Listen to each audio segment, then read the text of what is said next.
আসসালামু আলাইকুম।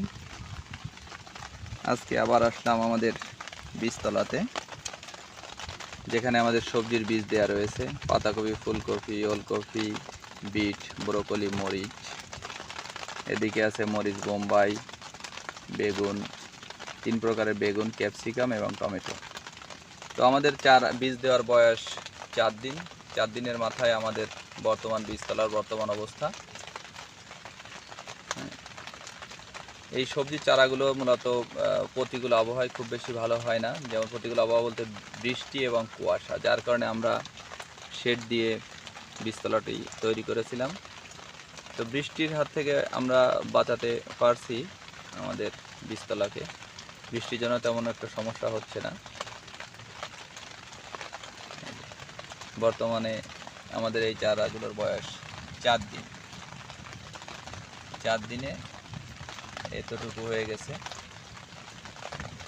তো আশা করি বীজ একটাও মায়ের যায়নি, মিস হয় নাই। প্রত্যেকটা বীজ থেকে চারা তৈরি হয়েছে বলে মনে হচ্ছে এবং খুব সুন্দর হয়েছে।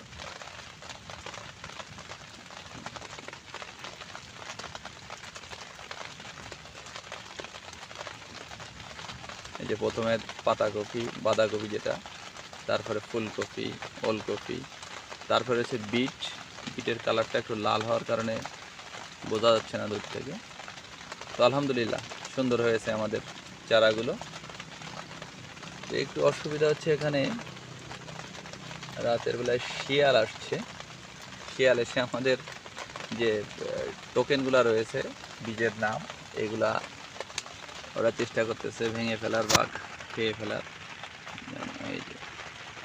এই যে বেগুন, বেগুন তুম্বো যেটা, এটা অলরেডি খেয়ে ফেলছে।